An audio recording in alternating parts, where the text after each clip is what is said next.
ठीक है।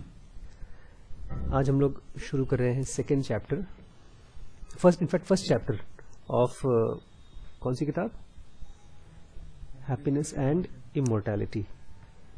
आपको याद होगा कि हम लोग ने शुरू किया था, इससे पहले एक दूसरी किताब शुरू की थी, उसका नाम था ईस्टर्न विजडम वेस्टर्न थॉट, लेकिन फिर उसको बीच में ही खत्म करके हमने इसको चालू कर दिया। क्यों?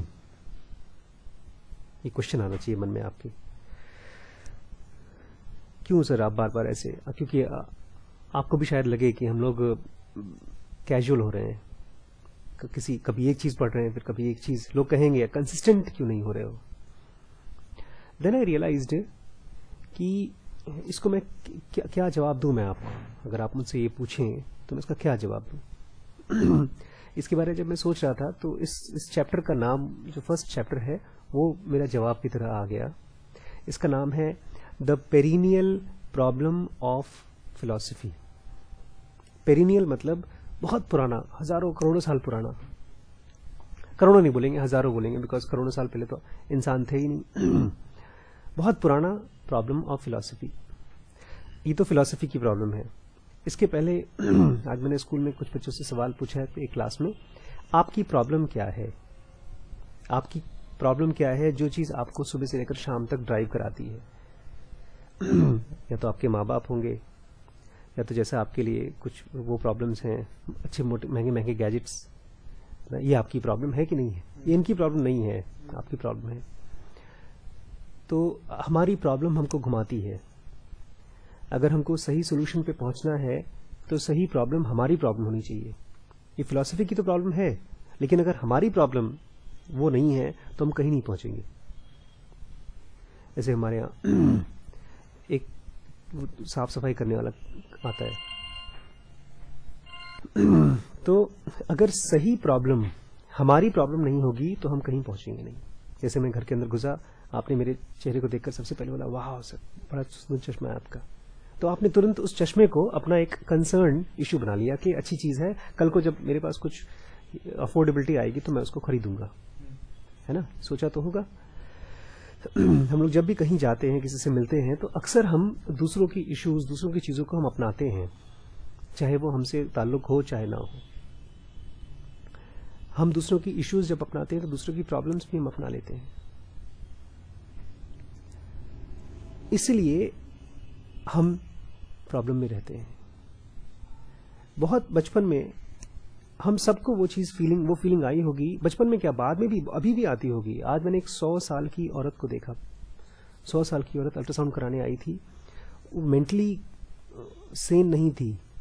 उसके पैरों की 3 उंगलियां सूख चुकी थी, खून नहीं पहुंच रहा था, और वो डायपर पहनाया गया था उसको।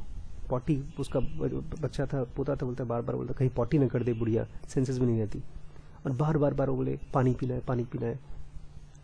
उसको देख करके आपको लगेगा नहीं कि यार इस तरह से मुझे रहना है। हम सब यही कहेंगे इतनी उम्र तक उनको नहीं पहुंचना चाहिए, लेकिन अगर मर गए तो वो भी दिक्कत है हमारे साथ। मर गए तो वो भी दुख, जी गए तो ऐसा होगा। हर बंदा जो बूढ़ा होगा उसको कुछ न कुछ इस तरह की बीमारियां होगी। तो इस तरह के लोगों को जब देखते हैं तो हमको ये फीलिंग नहीं आती कि यार लाइफ क्या है। और हमारी प्रॉब्लम वो प्रॉब्लम नहीं होती जो गौतम बुद्ध की प्रॉब्लम हो गई है, या जॉर्ज ग्रिम की प्रॉब्लम हो गई है, या फिलॉसफी की जो प्राइम प्रॉब्लम है, वो हमारी प्रॉब्लम फिर भी नहीं बनाते। 2 प्रॉब्लम फिलॉसफी की, अगर ये हमारी प्रॉब्लम बन जाए, हमारी प्रॉब्लम बनने का मतलब क्या है? खाली एक किताब नहीं पढ़ना है हमको इसको एक मिशन लेकर बना करके चलना है कि हम इसको समझना चाहते हैं, ये प्रॉब्लम हम अपना बनाना चाहते हैं। 2 of the many perennial problems, perennial मतलब चिरकाल, बहुत पुराना, of philosophy are happiness and immortality। कि क्या दुनिया में हम सब हमेशा हमेशा के लिए हैप्पी हो सकते हैं, और क्या हम इमॉर्टल हैं, कि खाली डेथ ही हमारा अंत है। The philosophical aspect of this first problem is not the question. और ये जो फर्स्ट प्रॉब्लम है, हैप्पीनेस, खुशी, हमको लगता होगा कि क्वेश्चन ये है कि बोलते ये नहीं है क्वेश्चन कि हाउ टू बी हैप्पी, कैसे खुश हूं। अगर हम ये क्वेश्चन पूछेंगे ना हाउ टू बी हैप्पी, तो हमको अलग अलग लोग अलग अलग चीज बताते रहेंगे। किसी ने बताया अच्छा घर, किसी ने कुछ, और हम वो सब ट्राई करते करते, इतनी वैरायटी की चीजें हैं दुनिया में कि आप जब तक लास्ट वाली चीज ट्राई करेंगे तब तक कोई और नई चीज आ जाएगी, कभी खत्म होने वाली ही नहीं है। इसलिए ये सवाल मत पूछिएगा कि हाउ टू बी हैप्पी। कोई कहेगा अमीर बन के, कोई कहेगा गरीब बन के, कोई कहेगा सुंदर बन के, कोई कहेगा हेल्दी बन के, कोई कुछ। क्वेश्चन कुछ और है हैप्पीनेस की। क्वेश्चन ये है, why do all beings want to be happy? हम सब खुश होना क्यों चाहते हैं? हम सब बोर होते क्यों हैं? ये डिफरेंट एंगल है साइंटिफिकली। सारी दुनिया में all life, all existence have only one aim and purpose, namely happiness. सब के सब लोग खाली खुशी खोज रहे हैं। When we are beings who crave happiness, Buddha कहते थे, एंड अबोर सफरिंग। हमको हैप्पीनेस के लिए ऐसा लगता है जैसे ड्रग्स खोजता है ना कोई एडिक्ट, ऐसे हम हैप्पीनेस के लिए क्रेव करते हैं और सफरिंग से तो हम दूर भागते हैं। कुछ खास नया चीज बताने वाले हैं बुद्ध। शुरुआत हो गई है ये, अगर चैलेंज की तरह समझते हैं आप। डेट आपने लिखा है ना 7, आज तारीख क्या है आपको भूल गया? आप जॉर्ज ग्रिम ने, सहर जी ने कहा है डेट लिख लीजिए और 3 महीने बाद वापस आइएगा, इस किताब को हाथ में लेकर कहिएगा, पूछिएगा कि क्या ज्यादा खुश हैं कि नहीं। कुछ खास चीज बताने वाले हैं वो। हम सब हैप्पीनेस को क्रेव करते हैं और सफरिंग को हेट करते हैं, अबोर करते हैं। And so we incessantly reflect on how we can become happy, and we imagine that we have done so. We are anxious and troubled about remaining happy. और अगर किसी तरह से मेहनत कर करके हम खुश हो भी लिए, तो हमारी चिंता ये रहती है कि हम उस खुशी को बरकरार कैसे रखें, कैसे चलता रहे, कभी खत्म ना हो। All thought and effort in business, profession, in arts, craft, science, technology, commerce, politics have only one purpose: to make oneself possibly happy and if possible others also.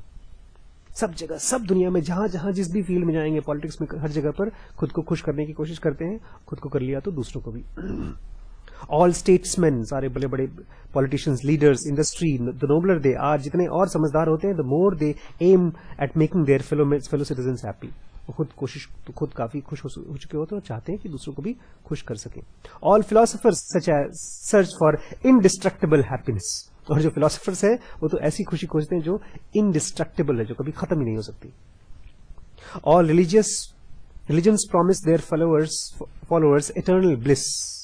और जो सारे धर्म अपने फॉलोअर्स को यही समझाते कि चिंता मत करो, हम तुमको प्रॉमिस करते हैं कि तुम्हें इटर्नल हैप्पीनेस मिलेगी, ऐसी हैप्पीनेस जो कभी खत्म नहीं होगी। The longing is so deep rooted, और ये हमारी जो चाह है इतनी गहरी है in man, that no power on earth can divert him from it. कोई सोचे कि आपको हैप्पीनेस से हटा दे, किसी और चीज में मशरूफ करे कि यार छोड़ो यार, हैप्पीनेस के चक्कर में क्यों हो, करियर बनाओगे, शादी करोगे, खुशी मिलेगी तुम्हें, इसके बजाय मेडिटेशन करो, ध्यान करो। सर वो तो करते करते बोर होते हैं, लेकिन कोई बात नहीं, कोई कितना भी कोशिश करे आपको डाइवर्ट करने का, आप डाइवर्ट हो ही नहीं सकते। इवन मैन, और वो भी इंसान, बड़ा ताजुब है, who takes his own life from despair, दुख के मारे जो अपनी जिंदगी खत्म कर देता है, जो सुसाइड कर लेता है, वो भी does so only because he hopes to find rest and peace, thus happiness. उसको लगता होगा कि मुझे खुशी मिलेगी, or at any rate to become happier than he is at the moment. उसको लगता होगा कि जितना जो इस मोमेंट में खुश हूं उससे ज्यादा खुश हो जाऊं। अब मैं आपको थोड़ा सा खुश करता हूं, वो क्राइम पेट्रोल के बारे में सुनाकर कहानी। आज एक बड़ी ताज्जुब भरी कहानी मैंने देखी। पुलिस आई, एक बिल्डिंग में 6ठे माले से एक आदमी गिर गया नीचे, वो मर गया। उसकी वाइफ फोन नहीं उठा रही। पुलिस ने दरवाजा तोड़ा, उसकी वाइफ को 26 बार 26 टाइम्स चक्कू मारा गया है। फोरेंसिक लैब वाले आए, सबने जांच किया। फोरेंसिक यही कोशिश करती है जब कभी क्राइम सीन में कि अगर क्राइम सीन पॉल्यूटेड तो नहीं है, बाहर का कोई बंदा तो नहीं आया, कहीं एक से ज्यादा लोगों के हाथ के निशान तो नहीं है, तो ज्यादातर चीजों में खाली इन्हीं दोनों का हाथ का निशान था और किसी का नहीं था। कोई फोर्स एंट्री नहीं थी घर के अंदर में, कोई बाहर नहीं गया, खाली यही 2 लोग थे। फिर इन्वेस्टिगेशन हुआ, पुलिस ने पूछना शुरू किया, गेस कर सकते हैं किसने मारा होगा, क्या हुआ होगा। हस्बैंड वाइफ बहुत अमीर नौकरी करते थे, बहुत अच्छी नौकरी करते थे, और दोनों में अक्सर फाइट हुआ करती थी। हस्बैंड की सैलरी थी 1,10,000, वाइफ की सैलरी थी 1,50,000। और इस इश्यू को लेकर के हस्बैंड को बहुत स्ट्रांग इंफीरियरिटी कॉम्प्लेक्स था, अक्सर लड़ाइयां होती थी, बहुत लड़ाइयां होती थी। फिर उन्होंने डिसाइड किया था कि आज रात को हम दोनों एक दूसरे से बात करके इसको रिजॉल्व करेंगे। फिर आए, घर पे बैठे, डिस्कस करना शुरू किया। अब इमेजिन ही कर सकते हैं, क्योंकि यही बेस्ट पॉसिबल रिपोर्ट थी, क्योंकि कोई बता नहीं सकता, कोई गवाह नहीं था। हस्बैंड के हाथ में और चक्कू पे जो निशान था उसके हस्बैंड का ही था। और हस्बैंड के बॉडी के ऊपर भट्टी के तेल के निशान थे, भट्टी का तेल गिरा हुआ था। तो लोगों ने यही गेस किया कि दोनों ने खूब बातचीत की होगी, बहस हुई होगी, और फिर हस्बैंड ने वाइफ को मार दिया। फिर गुस्से में जब थोड़ा गुस्सा ठंडा हुआ होगा तो अपने आप को सुसाइड करने की कोशिश की, भट्टी का तेल डालकर नहीं मार पाया तो कूद कर अपनी जान दे दी। फिर थोड़ा सा सीन दिखाते हैं कि हस्बैंड वाइफ दोनों बात करने की कोशिश कर रहे थे, थोड़ा बैक जा करके फिर हस्बैंड बोलता है, अच्छा तुम ही हो, तुम ज्यादा कमाती हो, मैं कम कमाता हूँ, इसलिए तुम ज्यादा घमंड हो। ऐसे ऐसे करते करते दोनों में बहस होना शुरू हो गई। फिर उसको इतना गुस्सा आया कि उसने उठाकर उसको चाकू से मार दिया। जब उसने उसको मारा होगा तो उसको वही तो लगा होगा कि इसको मार दूंगा तो मेरी जो दिमाग की टेंशन खत्म हो जाएगी। उसको यही तो लगा होगा ना कि और क्यों मारा होगा। आज मैं बच्चों से पूछ रहा था कि कोई गुस्सा करता है, टेरर फैलाता है तो क्यों फैलाता है? तो बोलता है सर अपना गुस्सा निकालने के लिए।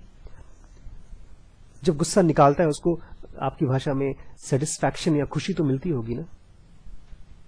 फिर जिसने जो अपने आप को मार डाला नीचे फेंक करके, तो खुशी नहीं बोलेंगे उसको हम, बट कुछ तो मिला होगा जो उसको लगा होगा कि ये चाहिए मुझे, चाहे मिले चाहे ना मिले, लेकिन लोग कोशिश तो करते हैं ये चीज। What then is this happiness? ये हैप्पीनेस है क्या? For which we all are striving, जिसके लिए हम सब भाग रहे हैं। Is there such a thing? क्या हैप्पीनेस नाम की कोई चीज होती भी है? कृष्णमूर्ति को पूछेंगे तो बोलेंगे हैप्पीनेस जैसी चीज कभी भी डायरेक्ट नहीं होती। It is always and always result of enact, passive act of something. Walk कर रहे हैं, अचानक खुशी मिल गई। मान लीजिए मैंने फोन कर दिया होता आपको घर सेंटर से, आज मैं बहुत अच्छा चश्मा पहन के आने वाला हूं, बहुत ही सुंदर, रेबैन से भी अच्छा। फिर मैं आता तो आप मुझे देखते बोलते हैं सर 50 रुपए का मार्केट से चश्मा लाए और बोल रहे हैं हमको बेवकूफ बना रहे हैं। आपकी खुशी मैंने छीन ली होती है ना। तो क्या आपको पता नहीं कि किस चीज पर डिपेंड करती है happiness? Does it not depend on whether we are well or ill, कि हम बीमार हैं कि ठीक है कि नहीं है, on the money that we earn, कितना कमा रहे हैं कम कि ज्यादा, on the length of our holidays, कितने दिन की छुट्टियां मिल रही है हमसे पूछिए, and so on. Do we not always depend on social circumstances and above all our mood? Social circumstances में तालिब बताते हैं ना कि एक बहुत अमीर आदमी, नया नया करोड़पति आदमी, उसको बोले कि करोड़पतियों के बीच में जाकर अपना मकान ले ले, वो खुश होगा कि दुखी होगा? तालिब बताते हैं बहुत दुखी होगा, बिकॉज नया नया करोड़पति उसके छोटा से जाकर के एक बंगला ले लेगा बुर्ज खलीफा में। पता है ना आपको, बुर्ज खलीफा में एक इंडियन एक्ट्रेस है, उनका एक बंगला था। बुर्ज खलीफा जानते हैं आप? Burj Khalifa one of the rich most, तो उनका घर था और उसने बेच दिया।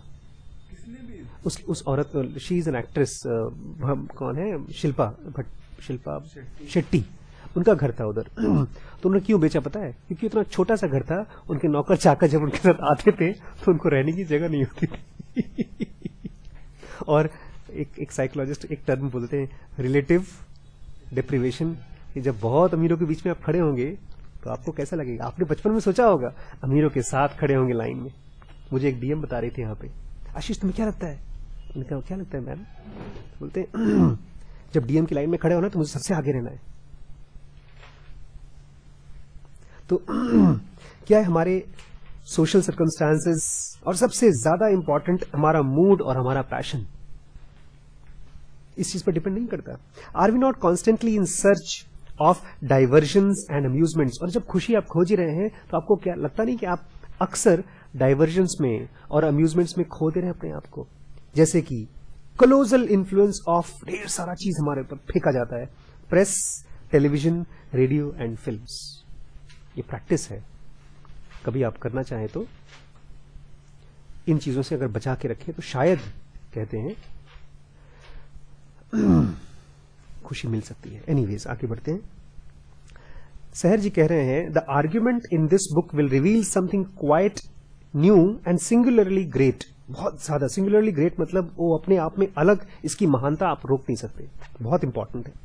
It will become clear that the inadequate situation in which we happen to be involved affect us only in our attributes. इस किताब से आपको मालूम पड़ेगा कि जो भी आपकी inadequate situations हैं लाइफ की, दुख भरी परिस्थितियां हैं, उससे केवल आपका attributes, बाहर की चीजें अफेक्ट होती हैं, ना कि आपका कोर। उसको कोर को कोई टच भी नहीं कर पाता।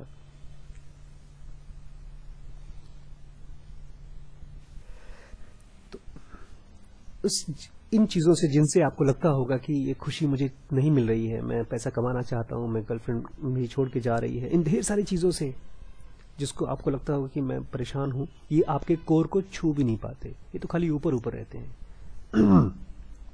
Buddha's great message is that everything cognizable, जिन चीज़ों को भी आप कॉग्नाइज कर सकते हैं, बहुत महान मैसेज है ये। मैं पूरा मैसेज पढ़ नहीं रहा हूँ, जानबूझ के आधा मैसेज पढ़ रहा हूँ ताकि अब गेस करने की कोशिश करें अपने सिस्टम 1 से कौन सा बड़ा महान मैसेज दे दिया था। बुद्धा ने कहा था everything great, everything cognisable is, जो भी चीज आप देख सकते हैं वो क्या है, इज फ्रेल। फ्रेल समझते हैं? कमजोर, बहुत कमजोर, जैसे वो बुढ़ी औरत थी, किसी भी समय मर सकती थी। पेरिशेबल, मरने वाला है। एंड दस अल्टीमेटली सॉरोफुल, इसलिए वो दुखदाई है।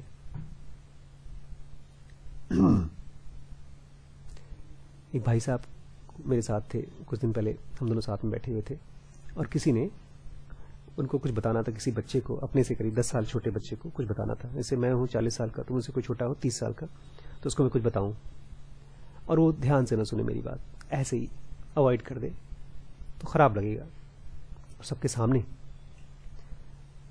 बहुत खराब लगेगा। इनको भी खराब लगा, तो उन्होंने बड़ा अच्छा सेंटेंस बोला, बोले कि इतना लज्जित मैं आज तक जिंदगी में कभी नहीं हुआ हूं। बहुत लज्जित वर्ड उन्होंने यूज किया। जिस बंदे ने उनको लज्जित किया था ना, उसके साथ वो शायद साल भर में या 2 साल में भी एक बार मिलते होंगे, और इसके बाद भी हम लोग शादी में मिले थे सब, उसके बाद भी दोबारा कभी नहीं मिलने वाले, वो शायद अगले साल 2 साल बाद मिलेंगे। फिर भी लज्जित हो गए, बहुत स्ट्रांगली लज्जित हो गए। बुद्ध कह रहे हैं जो भी चीज आप परसीव कर सकते हैं, कॉग्नाइज कर सकते हैं, वो फ्रेल है, पेरिशेबल है और इसलिए दुखदाई है। कॉन्सिक्वेंटली, और इसीलिए our true self can be satisfied, अगर हम चाहते हैं आपका जो ट्रू सेल्फ है अंदर से, उसको सेटिस्फाई करना चाहते हैं, it can be only done by something that is imperishable. इसको अगर सेटिस्फाई करना है तो कोई ऐसी चीज आपको कर पाएगी जो इम्पेरिशेबल है, जो कभी खत्म हो ही नहीं सकती। एंड दस विदाउट सॉरो, इसलिए उसमें सॉरो नहीं होता। व्हेन वी ग्रास्प दिस, जब आपको ये समझ में आ जाएगा अच्छे से, गहरे से, देयर कम्स पीस, तब आपके मन में शांति आएगी। आपकी कोई बेइज्जती करेगा तो आप जान जाएंगे ठीक है बेइज्जती तो है, 2 सेकंड की बात, उसके बाद खत्म हो जाएगा। एक पीस आएगा which is always followed by happiness, और उस पीस के बाद हैप्पीनेस आ जाती है। This peace of inner harmony, और ये जो पीस अगर आप पा जाते हैं अपनी समझ से, तो इससे जो अंदर की हार्मनी से आता है, ग्रोज, ये बढ़ता जाता है। And the individual who has become काम, और ऐसा इंसान जो इसकी वजह से शांत हो गया है, कम्स टू नो, उसको ये पता चलता है एवर मोर क्लियरली, और साफ साफ, what it means to be happy and to have no desires. ये क्या है, खुश होना क्या होता है और डिजायर न होना क्या होता है, क्योंकि अब वो शांत हो गया। बहुत शांति के बाद, किसी भी शांत चीज के बाद उसको खुशी मिलती है। अब वो डिस्टर्ब नहीं करना चाहता, तो और अपने आप को उन्हीं सिचुएशंस में डालता है जहां पर वो शांत रहता है। ढेर सारी इच्छाएं करता है तो डिस्टर्ब होता है, तो अपने आप को शांत करता है। उस इंसान के लिए तो क्या हो गया पता है, in the desert of life he has discovered oasis which are separate from the troubles and pains of existence. इसी दुनिया में, इसी दुख भरी दुनिया में, इसी दुनिया में जहां पर हर कोई मरने वाला है, बीमार होने वाला है, रिश्ते टूटने वाले हैं, गरीबी और अमीरी आने वाली है, उसको एक ओएसिस मिल गया है। रेगिस्तान में उसने एक ओएसिस खोज लिया है। Just as the sacred with its rich content contrast with the profane, जैसे कि एक पवित्रता कहीं पर भी रहे, गंदगी के बीच में भी रहे, तब भी पवित्र रहती है। मास्टर ने इंडिकेट किया है 3 चीजों का। The master indicated the 3 refugees to him who longed for deliverance. 3 चीजें हैं, अभी नहीं बताते हो, बाद में बताएंगे, जिनसे आपको डिलीवरेंस मिल सकती है, मुक्ति मिल सकती है, आज हैप्पीनेस मिल सकती है। And that behind the wretched casual chain of existence, ये जो मरने वाली जर्जर दुनिया है, इसके पीछे लाइज द एटर्नल पीस, इसके पीछे है एटर्नल पीस, निर्वाण नाम है उसका। अब मैं एक पैराग्राफ पढ़ने वाला हूं, और इसमें इसके लास्ट में एक खास सेंटेंस आएगा जो एकदम नया सेंटेंस है। शब्द पुराने हैं, सारे के सारे शब्द पुराने हैं, हैप्पीनेस, सफरिंग, और यही सब जो हम रोज वर्ड पढ़ते हैं, एक भी वर्ड नया नहीं है, लेकिन केवल इनका स्ट्रक्चर आगे पीछे कर दिया है। स्ट्रक्चर आगे पीछे कौन कर सकता है? जो उसको देख सकता है। ऐसा नहीं है कि स्क्रिबल की तरह आपने कोई भी आगे पीछे कर दिया तो पेंटिंग अच्छी बन गई। थॉट्स को बनाने के लिए you have to be able to see it. देखिएगा, बड़ा मजा आएगा अगर आप पकड़ पाए तो। When we are in the right frame of mind, जब हमारा दिमाग सही फ्रेम में होता है। सही फ्रेम जानते हैं क्या होता है? जब हम लोग क्लास ले रहे होते हैं तो उस समय हम बड़े कूल महसूस करते हैं, इसलिए बोलते हैं हाँ पढ़ाएं, हाँ ऑफ कोर्स, प्लीज, यस, यो। ये राइट फ्रेम ऑफ माइंड से थोड़ा सा अलग हटके है। हम इतने खुश रहते हैं कि जैसे शिरीष हैं, बच्चे हैं, उनको लगता है क्लास के दौरान चल, मैं आपको पॉइंट नहीं कर रहा हूँ, बिल्कुल पॉइंट आउट नहीं कर, मैं खुद के बारे में पॉइंट आउट कर रहा हूँ कि मैं भी बहुत बार राइट फ्रेम ऑफ माइंड में नहीं होता हूँ तो पढ़ा भी नहीं पाता हूँ अच्छे से। तो मतलब ये खाली तो मैंने एक छोटा सा एग्जाम्पल दिया है, किसी भी चीज के बारे में हो सकता है ये। When you are in the right frame of mind, जैसे वो जब हस्बैंड वाइफ ने राइट फ्रेम ऑफ माइंड में नहीं किया, उनको ये अंदेशा भी नहीं हुआ कि इस तरह की चीज होने वाली है। और उस औरत को मैं देख रहा था जब वो उसको मारने वाला था, उसको जब अंदाजा हो गया वो तो भाग करके जाती अंदर, दरवाजा बंद कर लेती। गुस्से का जो आता है गुबार, वो थोड़ी बार ठंडा हो जाता है, वेव्स की तरह आता है फिर ठंडा हो जाता है। नहीं हुआ, हो गया एक्सीडेंट। अगर आप राइट फ्रेम ऑफ माइंड में हैं, कैसे होंगे? हम लोग जो पढ़ रहे हैं ना, होपफुली ये हमको राइट फ्रेम ऑफ माइंड में ले आएगा। All suffering wants us that fundamentally we are removed from trouble caused by transitoriness. अभी नहीं होता। अगर आपका दिमाग सही डायरेक्शन में है तो जितनी भी सफरिंग आएगी वो केवल आपके लिए वार्निंग साइन होगी। क्या वार्न करेगी? कि जिंदगी ट्रांजिटरी है, जिंदगी स्थायी नहीं है, जिंदगी को मत छुओ। कभी देखा है आपने वार्निंग साइन? 2000 वोल्ट का करंट कृपया मत छुइए, आप बच जाते हैं। लेकिन जब आप लाइफ को देखते हैं, कहीं सुंदर सा चार्ट वाले को देखते हैं और आपकी जेब में पैसा होता है, तो आपको वार्निंग नहीं दिखाई देता, आपको सफरिंग दिखाई नहीं देती, आपको दिखाई देता है स्वादिष्ट हैप्पीनेस। लेकिन अगर इसलिए क्योंकि आपका फ्रेम ऑफ माइंड राइट नहीं है। मैं ये नहीं कह रहा हूं कि आप टिक्की चाट मत खाइए, कह रहे हैं जब आपका राइट फ्रेम ऑफ माइंड रहेगा तो सारी की सारी सफरिंग आपको वार्न करेगी और फंडामेंटली यही बताएगी कि हर चीज ट्रांजिटरी है, बच के रहो। All suffering whether it is mental और बॉडी, चाहे मन की हो चाहे शरीर की, all grief, all sorrow, all affliction, pain, despair, every illness, the hardship of old age and the inevitability of death. मैं रोज देखता हूं, आज भी देखता हूं, कल भी देख रहा था, माँ बाप, बूढ़े, यंग, सब लोग दुखों को जब देखते हैं ना, कोशिश करते हैं कि दुख किसी तरह से तुरंत हट जाए। ऐसे इंतजामात करने की कोशिश करते हैं कि दुख हट जाए। अगर राइट फ्रेम ऑफ माइंड में हैं तो ये सब आपके लिए क्या होगा पता है? These are messengers of God. भगवान की तरफ से एक तरह से आपके लिए आकाशवाणी गिर रही होगी। Who in Solomon majesty appears to warn us, जो आपको आकर के अपने मुंह से बता रहा है, that eagerness of will and greedy attachment, कि आप हर चीज करना चाहते हैं, ट्राई करना चाहते हैं, या आप चीजों से अटैच हो जाते हैं बड़े आसानी से। ग्रीडी अटैचमेंट ऑलवेज एनस्नेयर्स अस। एनस्नेयर जानते हैं क्या होता है? एनस्नेयर मतलब आपकी नाक में नकेल डाल के, जैसे जानवरों को नहीं किया जाता है, घोड़ों को, गायों को, भैंसों को, जिनसे आप हल चलाते हैं, तो नाक के अंदर से रस्सी डाल के खींचा जाता है। उसमें बड़ा आसान होता है क्योंकि नाक के अंदर पेन ज्यादा होता है। क्या पता गले में डाले तो सुने ना, लेकिन नाक को खींचने से आसानी होती है। एनस्नेयर करता है आपको into the net of suffering. आपको ये वार्निंग मिलेगी। और इससे क्या होगा? You will come here and now. जितनी बार की आपको सफरिंग होगी, आपको याद आएगा यार हर चीज ट्रांजिटरी है, तो अचानक आप वहां आओगे जहां पर कृष्णमूर्ति का जगह था। कृष्णमूर्ति बार बोलते थे दैट विच इज, है क्या, मैं कर क्या रहा हूं, मैं चाह क्या रहा हूं, इस मोमेंट में आ जाएंगे आप, यहां और नाउ आएंगे। A happiness which lies beyond raging waterfall of transitoriness. और एक हियर एंड नाउ वो जगह है जहां पर ट्रांजिटरी, ये जगह, ये मोमेंट तो कभी ट्रांजिटरी नहीं है, पता है आपको? बहुत अभी हम समझेंगे इसको और आगे समझेंगे। ओनली थ्रू दिस मैसेज, खाली इसी मैसेज से, to him who becomes whole and holy do we learn the true meaning of suffering. इसी मैसेज से बार बार जब आपको हर चीज, हर सफरिंग आपको याद दिलाएगी ट्रांजिटरीनेस का, तब आपको सफरिंग का मतलब समझ में आएगा। इन द वर्ड्स ऑफ संयुक्ता निकाया किताब का नाम होगा या तो बुद्ध का नाम होगा। A work of old Buddhist Pali canon, जो पुरानी पाली की किताब थी, पुरानी ओरिजिनल बुक। लास्ट सेंटेंस अब मैं बोलने जा रहा हूं। सफरिंग इज, 3 डॉट्स है उसके बाद। Suffering is the secret cause of happiness. Suffering is the secret cause of happiness. Suffering वो चाबी है जिसको आप इस तरफ घुमा रहे हैं, उसको अवॉइड करने की कोशिश कर रहे हैं। अगर सही डायरेक्शन में आपने घुमाया तो आपको एटर्नल हैप्पीनेस की कुंजी इसी से होगी, इसी से मिलेगा।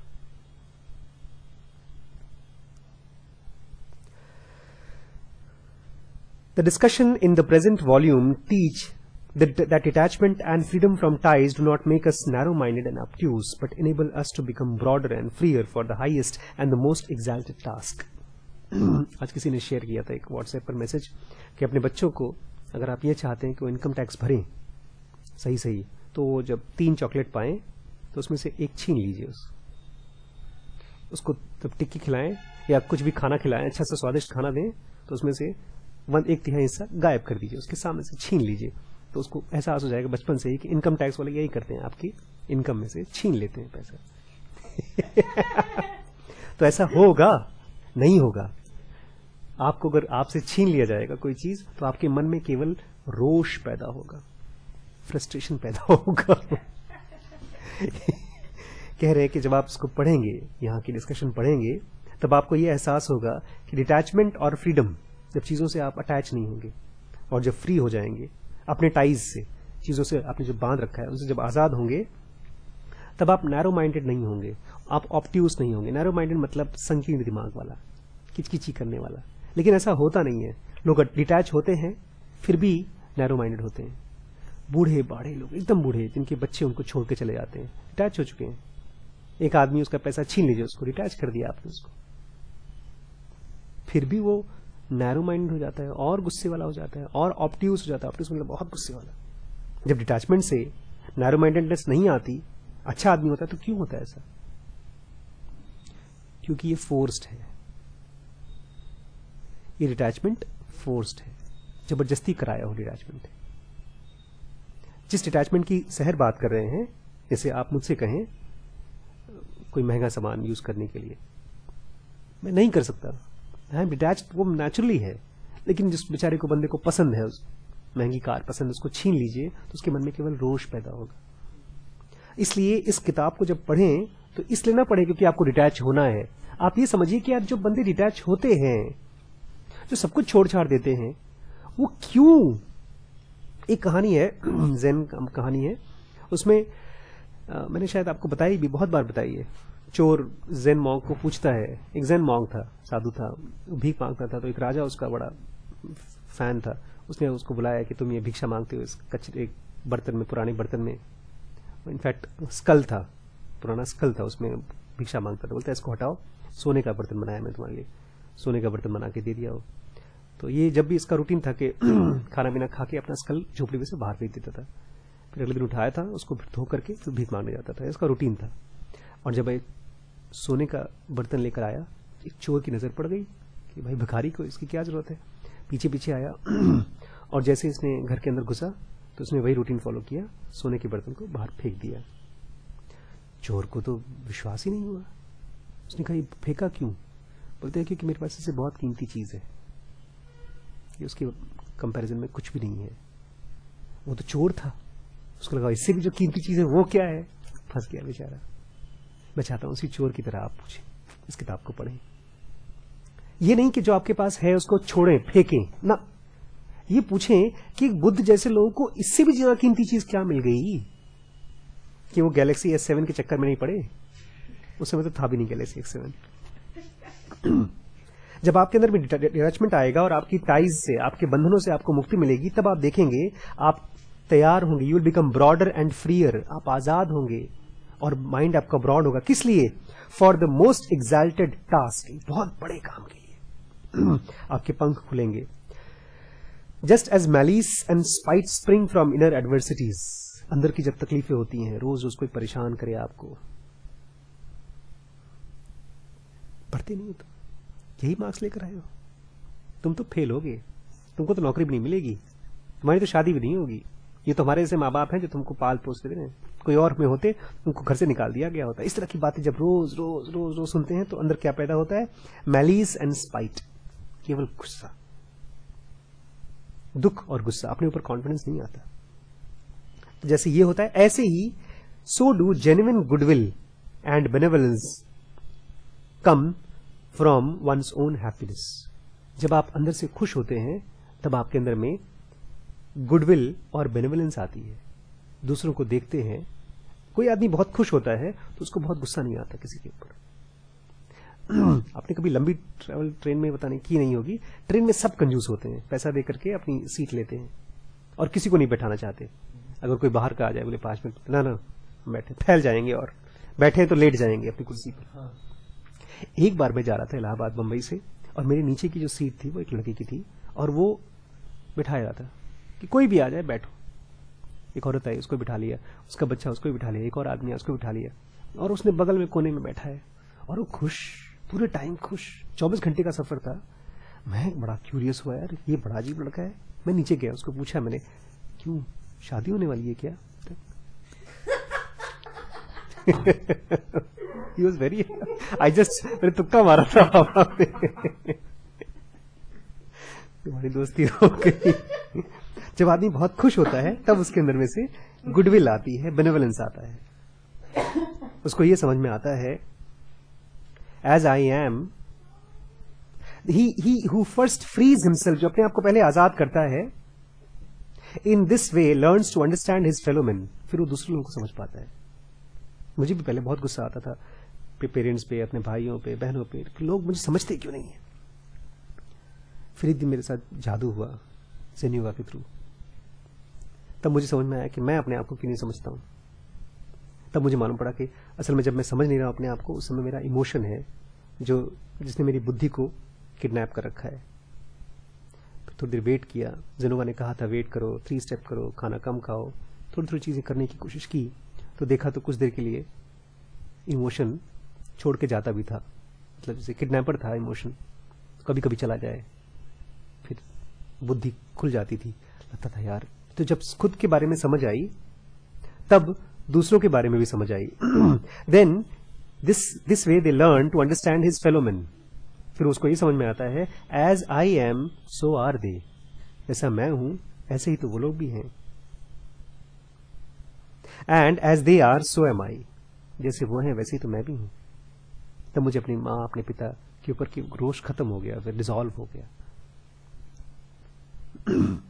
Whoever makes a parable of himself no longer kills and no longer causes to be killed, जिसको ये समझ में आ जाता है वो कभी किसी को मारता नहीं है और ना ही तो किसी को मरवाता है। The spirit of genuine kindness is first awakened on the path of true happiness. पहली बार जो सच्ची हैप्पीनेस जिसके रास्ते पे आप जा रहे हैं, उस पे आपके अंदर में ये काइंडनेस वैसी काइंडनेस नहीं है जो हम लोग नॉर्मली करते हैं, अरे बेचारा गरीब है उसको दे दो 2 रुपए 5 रुपए।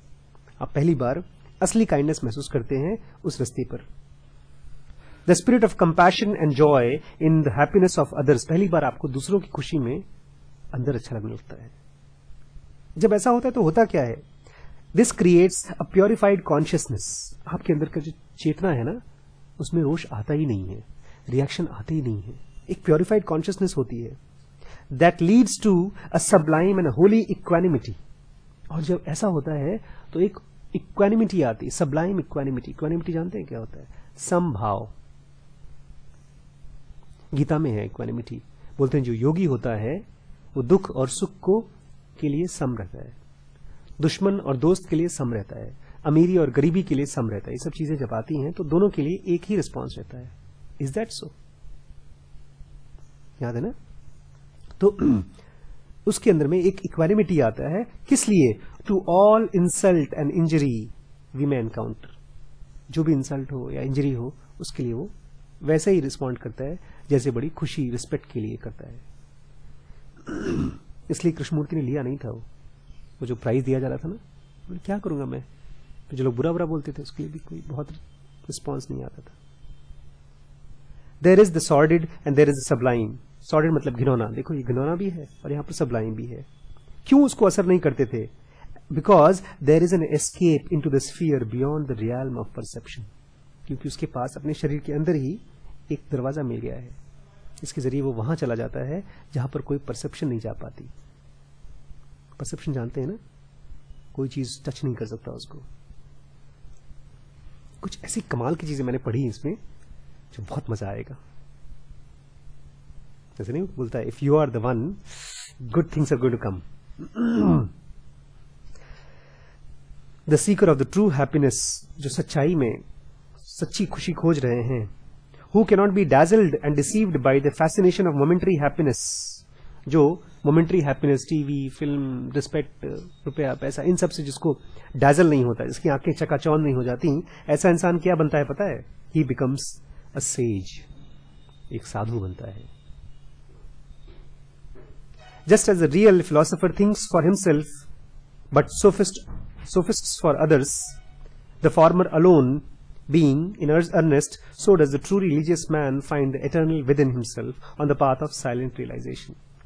जैसे कि एक सच्चा फिलोसोफर से प्लीज अपने दिमाग में से, सिस्टम 1 में से, आपके ब्रेन में जो भी पिक्चर आती है सब हटा दीजिए इस समय। आपकी फिल्म में, अपने दिमाग में जो शिरीष बोल रहा था ना, पापा एक फिल्म देखिए, उसमें एक विलन है और एक हीरो है, आप क्या बनना चाहते हैं? मैंने जानबूझ के बोला मैं विलन बनूंगा, क्योंकि विलन हमेशा स्ट्रांग रहता है। बोलता है आपको पता ही नहीं, मैं हीरो बनूंगा, हीरो हमेशा जीतता है। एक फिल्म दिमाग में पिक्चर बनती है। फिलोसोफर की भी आप जब वर्ड सुनते होंगे तो आपके दिमाग में पिक्चर बनती होगी। मैं चाहता हूं उसको हटा दीजिए बिल्कुल। सच्चा फिलोसोफर, जिसके बारे में हम कुछ नहीं जानते, थिंक फॉर देमसेल्फ, वो अपने बारे में ही सोचते हैं, अपने ग्रोथ के बारे में, लेकिन दूसरों के लिए वो क्या है? सोफिस्ट्स है। सोफिस्ट मतलब तर्क करने वाला, पता नहीं क्या क्या बातें करता रहता है। उसको दूसरों के लिए वो अपनी बातें करता रहता है बस। जब वो नॉर्मल तरीके से नहीं जीता, वो अच्छे, जिसको लोग अच्छा बोलते हैं वो अच्छा नहीं बोलता, जिसको लोग खराब बोलते हैं वो खराब नहीं बोलता। इसी तरह से the former alone being the earnest, क्योंकि वो अपने आप में बड़ा अर्नेस्ट है, उसको बहुत चाहिए, वो अपनी ग्रोथ चाहिए। So does the truly religious man, जो रिलीजियस, सचमुच में रिलीजियस आदमी है, finds the eternal within himself on the path of self realisation. उसको अपने अंदर ही मिल जाता है, बाहर नहीं खोजना पड़ता। कल पढ़ेंगे, कहीं मैं पहुंचना चाहता था आज, चलिए कल पहुंचूंगा। एक खास मैसेज था। एनीवेज, वो जो सेंटेंस था, suffering is the secret cause of happiness, इसके बारे में आज थोड़ा सा आप मनन करने की कोशिश करिए। क्या है suffering is the secret cause of happiness? How?